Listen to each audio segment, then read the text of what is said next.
À quelques heures maintenant du verdict de ce 9e Vendée Globe, le suspense est toujours à son comble. Tout est encore possible pour les 5 et même les 10 premières places.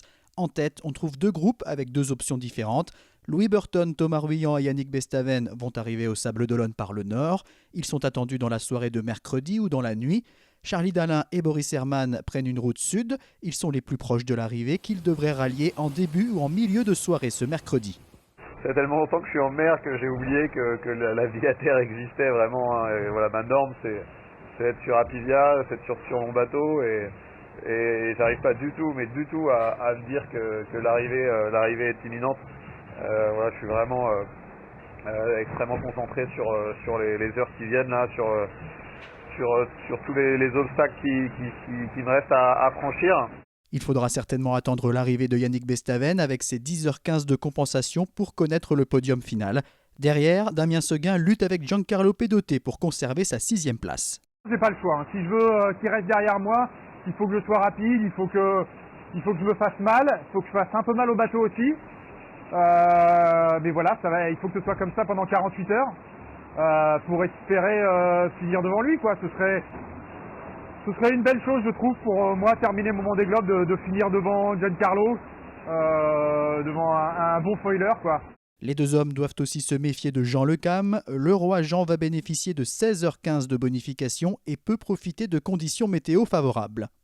Je vois pas grand-chose parce nous on a le train de... J'ai juste le train de sud là qui me chatouille les fesses là. Et à chaque fois que je ralentis, il avance avec moi. J'ai dit en fût, tu vois, je le sens vraiment quoi. Donc voilà, j'aimerais qu'il me chatouille un tout petit peu plus.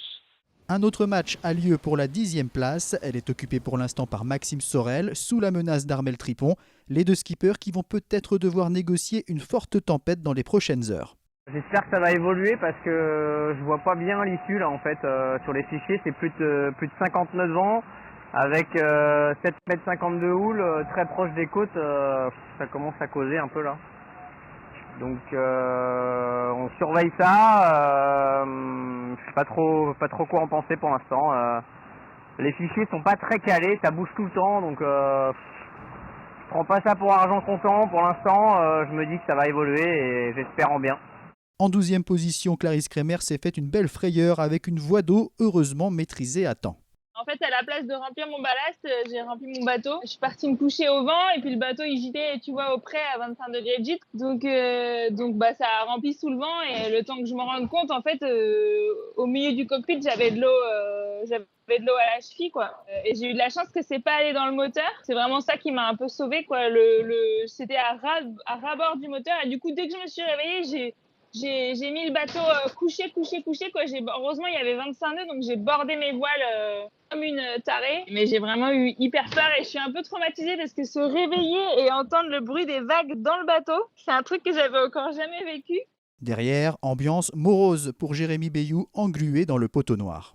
C'est une énorme zone qui s'étale jusqu'à très ouest où il y a pas du tout de vent, quoi. Donc voilà, honnêtement c'est pas rigolo. Je pense que dans les pires scénarios que j'aurais pu élaborer, je pense que j'aurais pas pu faire cauchemardesque. Hein. C'est sûr que d'être là collé à 4 nœuds alors que demain les autres là sont en train de filer à 20 nœuds vers la victoire, vers les sables.